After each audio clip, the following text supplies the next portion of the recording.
All right, good evening, everyone.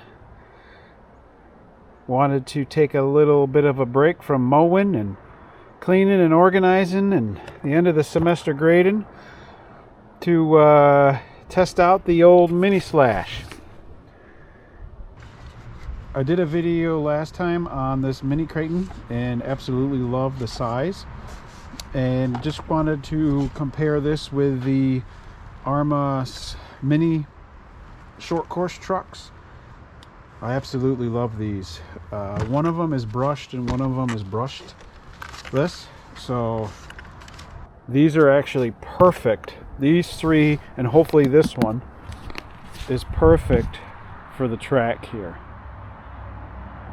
This is ideal, and they're pretty fast. So let's take a look at the mini slash. And what I have is a little PASCO sensor that we can measure acceleration, and then we can end up finding velocity.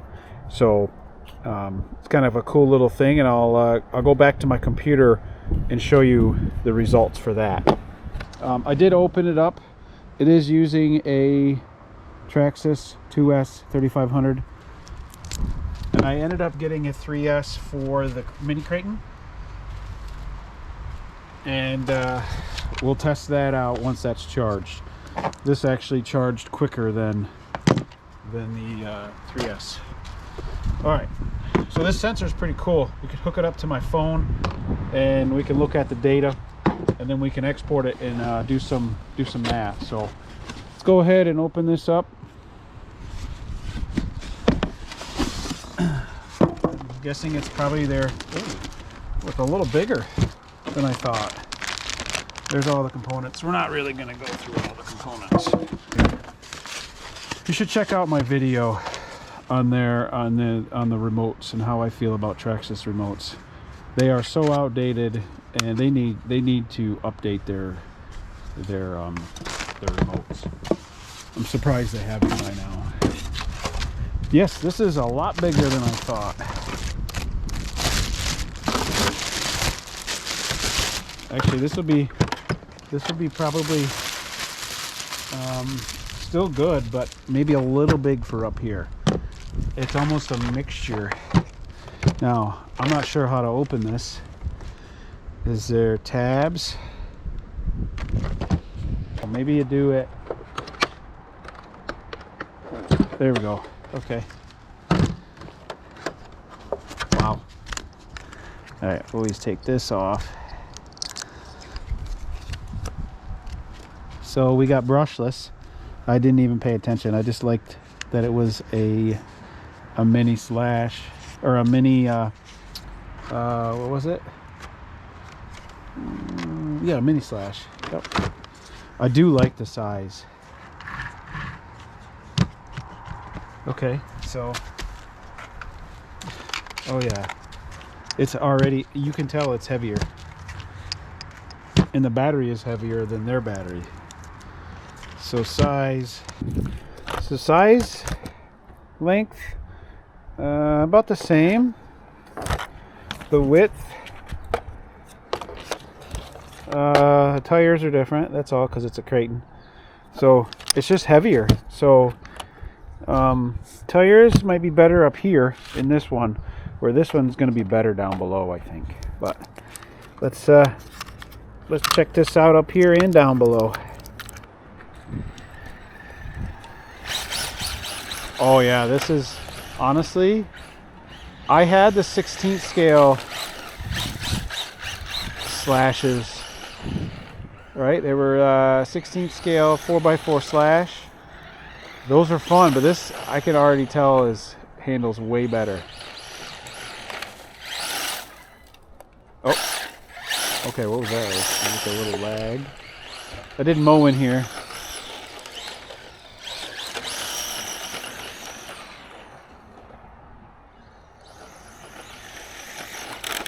Brake, reverse.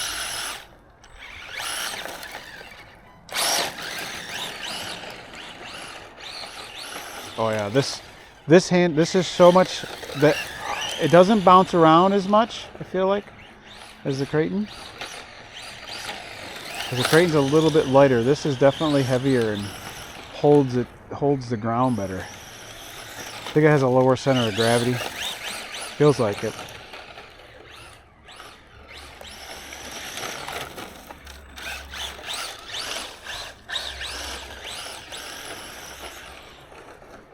Oh, can't see it.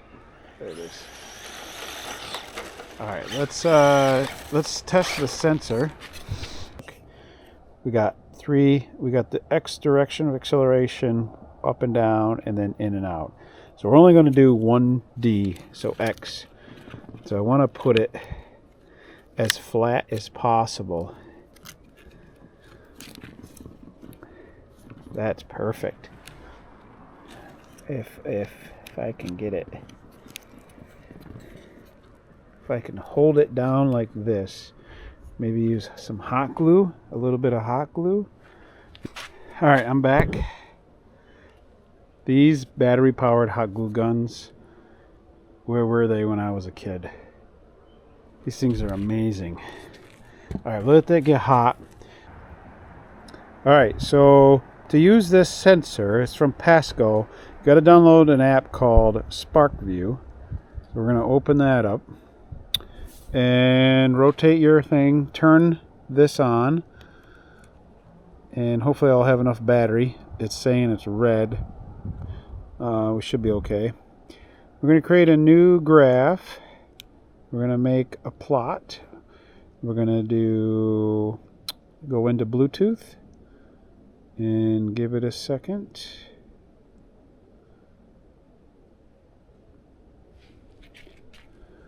Okay. So these sensors, this one takes one of those small batteries, so if I have to replace it, I will. But it should still work. We turn it off.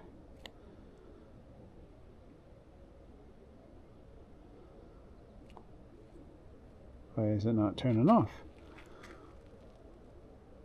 There. Oh. Maybe it is dead. Maybe that's why it's flashing and it won't turn off. Okay. So let's put a new battery in. Okay, got a new battery. Oh yeah, instantly connected. Okay. Now we're going to connect to the sensor. I hit it once because it was on. I'm going to connect. Let's see if it's still sampling.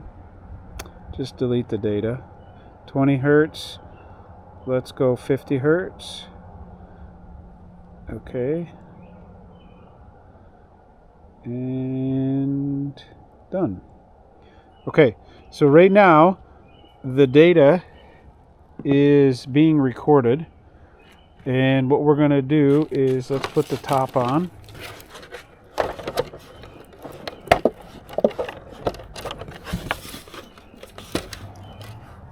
Oh, great. Sensor's hitting. It's all right. So we're going to come over here and we're going to hit it. All right, you ready?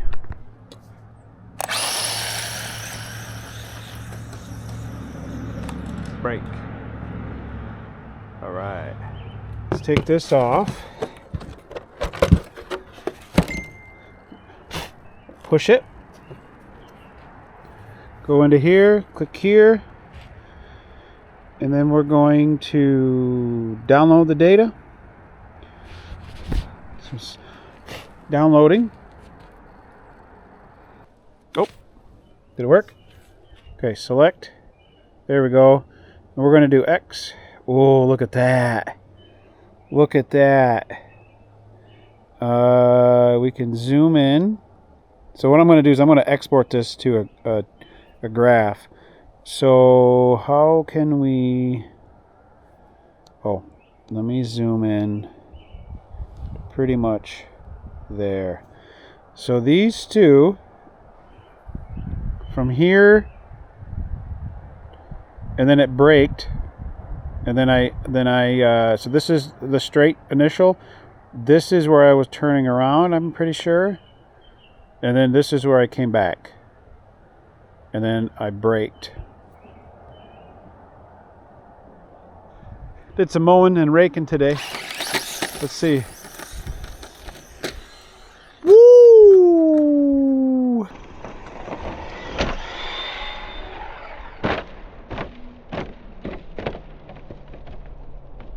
Okay. Didn't break. That's good. Try that again. Perfect.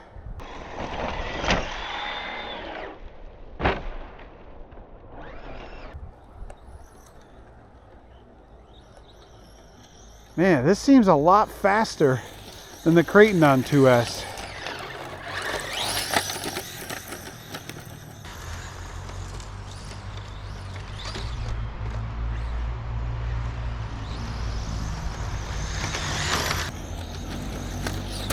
Whoa, did you see that?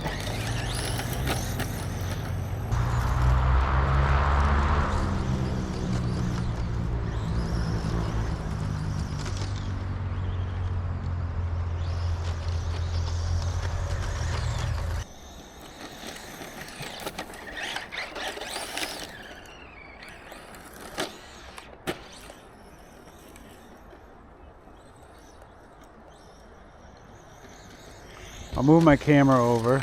Actually,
all right, I'll see you inside on the computer. All right, now we're back here on the computer, and in the PASCO software app, you can export the acceleration as Excel files. All right, so you see here I have some Creighton because I'm doing another video on the Creighton and the speeds. But here we have, this is the file that you get from SparkView, and it's a Microsoft Excel comma separated values.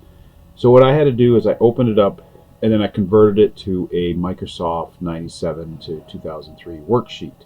Okay, I'm using currently right now just MATLAB to load this Excel file in and to do the analysis. You can also use Octave as well. It doesn't really matter. It's going to be a little bit different codes at the start, but it should work. So what we're doing is I'm going to load this Excel file in. I'm going to grab the data, so time and AX, and then I'm going to look at the times. So first I just want to show you the entire data. So we're going to go from 0 to 100, and what I'm doing is I'm going to make this magenta, and then I'm using this function code. Let me open up. So I'm going to jump to this code, and basically what I'm doing is I'm going to grab the data between the time and I'm going to do all the analysis. Okay, so give me a second and I will run it and show you. So I'm running it, and then I'll have to move the graphs over. So what I have is, here's the first plot. This is acceleration versus time, and I'm going to zoom in. Actually, I can tell you right here. So this start from around 20 to 35 seconds.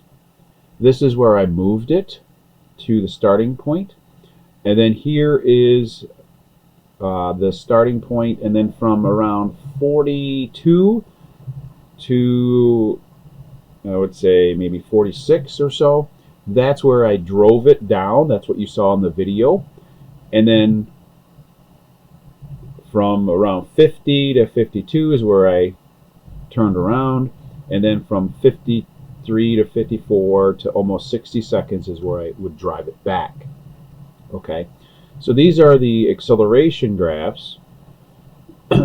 This is the video that you saw. Take it off. This section between about 45.5 to 46.5, so right around here, this is where I braked. All right, and then again, this is the return. Now, we're just going to look at one of these sections. So that's why I have this here. So we can pick a time. I'm going to comment this so they don't run it. So we're going to look at 41 to 47, which is that first initial test run that you saw in the video. I'm going to rerun it. And look at the data now. Okay. So here is acceleration zoomed in. Okay. It bumps up and then slows down, and then over here it brakes. Okay, so what we're going to do is, in order to find the velocity of the car at any time, you just have to find the area under the curve from, say, 0 to 1 second. You just find the area under that 1 second, and that's your velocity. So here is your velocity graph. So all I did was find the area under the curve throughout the time, and if you notice, it almost looks pretty linear here, and then it kind of slows down, and again we reach like that maximum speed, which is around 30 miles per hour, which is kind of what TRAXXAS is saying. So that's cool. Now this is the brake over here after 4 seconds, and you notice it doesn't quite get back to 0. These sensors aren't perfect. If you look at the acceleration, so you see how it actually it starts at -0.7, because I think the car wasn't quite flat to start out with, but then it goes to 0 here. So if I added 0.7, it would get up to maybe 32 miles per hour, but then it wouldn't really get back to 0 miles per hour in the velocity. Okay, so again, these aren't perfect. This should go right down to 0 because it did stop, but you get an idea with these. And then say we wanted to find the distance, we just find the area under this curve, and this would be the position. This is how far the vehicle went, so about 150 feet from when it started to when it stopped. Okay, so I could go out, use a tape measure, and double check to make sure, but that should be pretty close. Okay, so again, I'm getting right around 30 miles per hour. A cool thing is, when I said it was linear right here, which means the acceleration is kind of constant around a certain number. Okay, so linear here is constant here, and then here it just kind of slopes down. That's why you get this crazy trend here. So in physics and dynamics, what you do is you can find a linear equation here, and then you could find some sort of polynomial equation here, and then you would have a velocity equation as a function of time that you could use calculus to figure out. All right. So I thought this was cool. Again, you notice I do have some Creighton Excel files. I'm running some tests on that, and actually I think the 2S on the Creighton is pretty similar to the Mini Slash, but I will also have a video on that. But all right, well, thank you for watching, and I hope this was cool to check out, and I'll catch you on the next video. Thank you.